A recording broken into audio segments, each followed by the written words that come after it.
Le garçon ne buvait que du coca et pas d'eau. Je ne m'attendais pas à ce que cette mauvaise habitude lui permette de retrouver une vie. Juste après avoir bu de l'eau, sa mère s'est transformée en zombie à la bouche verte, étendant ses bras et continuant à poursuivre Paul, qui était habituellement battu par sa mère et s'enfuyait très vite. Soudain, une voiture roulant à vive allure l'a éjecté du véhicule. Bien que la mère se soit déjà cassé une jambe, elle a quand même ouvert grand la bouche comme si elle mangeait des gens. Au même moment, d'autres zombies ont entendu le bruit et Paul s'est précipité pour ramener sa mère à la maison. En fait, l'eau potable de l'île a été contaminée par un virus. Quiconque boit l'eau du robinet se transforme en zombie aux yeux et à la bouche verte. Les personnes mordues deviennent elles aussi des zombies. Du jour au lendemain, tous les habitants de l'île sont devenus d'horribles monstres. Heureusement, la sœur de Paul a utilisé du coca pour faire du lait en poudre. Elle a donc survécu. Paul a ensuite enfermé sa mère dans la salle de bain. Tous deux étaient prêts à attendre les secours. Ce jour-là, Paul a apporté des légumes à sa mère comme d'habitude. Mais il ne s'est pas rendu compte que sa sœur était juste derrière lui. Lorsqu'elle vit sa sœur, elle ouvrit grand la bouche et essaya de la mordre. Heureusement, Paul a sorti les légumes verts à temps pour attirer son attention. Mais il ne s'est pas rendu compte que sa mère,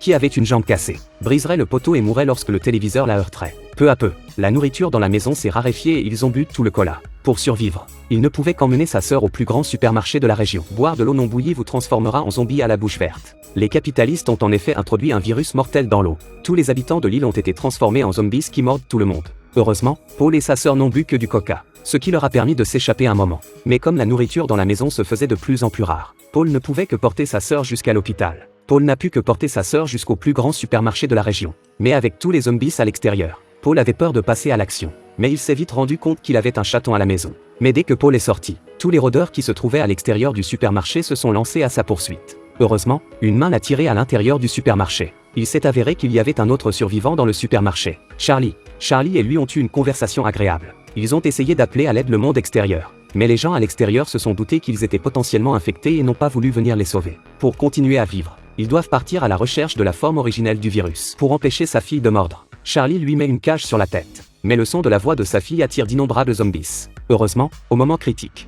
il monte dans la voiture et échappe à l'attaque des zombies. En chemin, il soupçonne que le virus a été libéré par l'eau du robinet. La seule chose qui puisse infecter toute l'île du jour au lendemain étant l'eau. Et aucun d'entre eux n'aime boire de l'eau. Ils arrivent bientôt à la compagnie des eaux. Mais dès que la fille zombie entre, elle perd soudain le contrôle et saute directement dans le caniveau. Charlie tente de la relever, mais il lui casse le bras. Plus étonnant encore, Paul découvre que le bras cassé du zombie n'est pas un tissu musculaire, mais de l'herbe. Afin de rendre la pelouse plus verte, les capitalistes ont pulvérisé un poison mortel directement dans le sol. Le poison s'est lentement infiltré dans le sol et l'eau de l'île a été contaminée. Quiconque boit l'eau du robinet devient un zombie qui mord à tout bout de champ. Mais ce n'est pas tout, craignant la vérité. Ils ont trouvé 2 tueurs pour se débarrasser des infectés. Mais ils préfèrent en tuer 100 plutôt qu'un. Qu'ils soient infectés ou non, ils les tueront tous d'un seul coup. Ils posent alors des bombes à retardement dans la ville et font sauter tout le monde.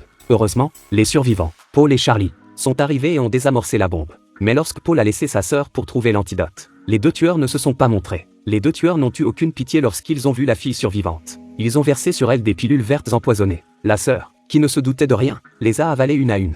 Lorsque Paul est arrivé, sa sœur n'avait pas encore eu de crise. Mais les tueurs n'avaient pas fait 2 pas qu'ils étaient déjà sur elle. Ils ont essayé de les tuer en les étranglant et en leur couvrant la bouche. La sœur zombie a mordu le doigt du tueur. Alors qu'ils se battaient tous les 3, une bouteille de gaz blanc est tombée, et la sœur a inhalé le gaz et s'est instantanément retransformée en personne normale. Peu après, une tante du centre-ville a ramené les frères et sœurs chez eux dans un bateau. À leur insu, Paul a jeté la main coupée à la mer. À son insu, les poissons ont mangé la main coupée et ont commencé à muter. La mer a été contaminée et les gens ont mangé les poissons et les crevettes et ont muté. La propagation du virus recommence. Ce film nous dit, nous devrions toujours faire bouillir notre eau. Heureusement, les zombies sont lents. Si vous pouvez les distancer ou ne pas les laisser vous attraper, vous pouvez être dans ce film.